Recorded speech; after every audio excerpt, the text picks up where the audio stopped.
Welcome back, artists. Today we're going to talk about your environmental awareness project. So you've been doing some research, watching some videos, getting inspired, and now it's time to put everything together. So my example that I had shown in our steps on BB9 showed the research images that I had and my finished sketch. So you want to have a plan in mind before you're ready to kind of move on to your final stages of your project.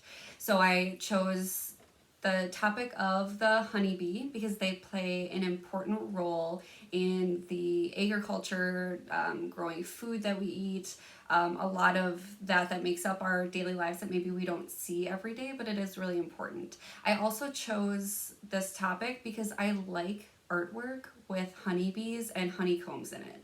So it was something I was excited to actually create. So if you're not excited about your topic now, maybe look up some different artwork or different ideas and pick something visually that you like. Remember, you cannot copy someone else's work without giving them credit. So what I did is I took these ideas and combined them in a little bit more unique way, or kind of my own way in my sketch, so that I'm not just copying someone else's work. So I have my plan and I'm ready to kind of put everything together. So my next step for our project is working on my final artwork for this unit. Part 1 is to pick your recycled object.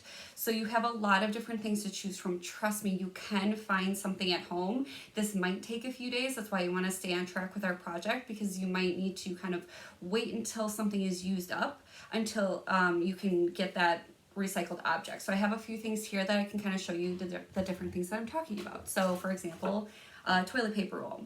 So if I were working on a circular object, now I need to brainstorm, how am I going to take my drawing and redraw it on, it's a different size, and kind of wrap it around there. I could also draw on the inside or paint, whatever I choose to do. So you're going to say, how can I use this shape? Maybe I even cut into it with the scissors. How can I get creative with that? I also have an old piece of mail. I tore the edges intentionally a little bit more so that it might look kind of interesting if I do my drawing, like going off the page up here. You want to make sure that no personal information is on there, so it's just an empty envelope.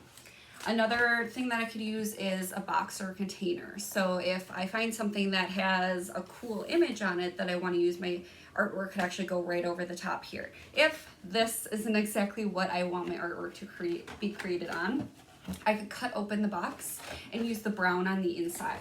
That's kind of what I did here with this old example that I created. This is a print of my design, and it's on the other side of a box. So I actually cut some of the box off too, but left some of the flaps to just show that it's a recycled material. You could also use a paper grocery bag. So you could use the whole bag. Maybe it stands up and that's how you display your artwork, is the bag standing on its own. Or maybe you cut out a piece using the inside or the outside. So those are a few different things you can find around your home. Another thing you can do is have a little bit more fun with maybe the material you're working on. So if you're working on something and you want to do a background, I did watercolor here, and then I did my drawing over the top, or my print.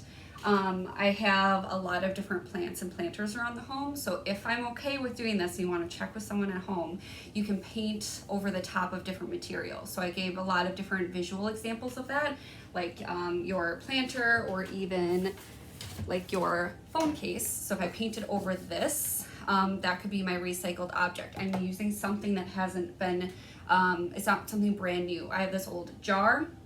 It's got like the cool writing on the front. Maybe I paint over the back of it, and then it's something that holds my brushes, and it's now a piece of artwork.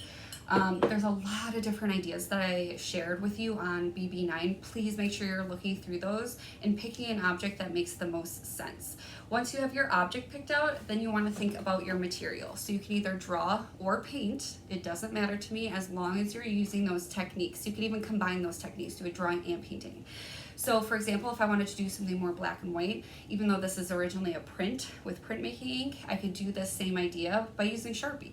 So it's just a black and white drawing, but it's interesting with the brown coming through.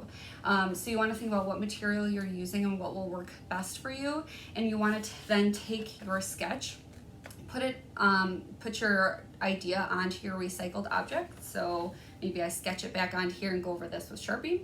or you're using this idea and maybe now you have to change it a little bit to get on to your recycled object. So this is the time when you can get really creative. You have a lot of choice in the material you're working on. If you're doing a drawing or painting, choose something you're excited about and get creative with it. I cannot wait to see what you make for this environmental awareness project. Just make sure in the end you're tying all of your ideas together. You have your environmental awareness fact, you have your image that represents it, and you're working on a recycled object. Those are some pretty big goals, but I can't wait to see how you figure it all out.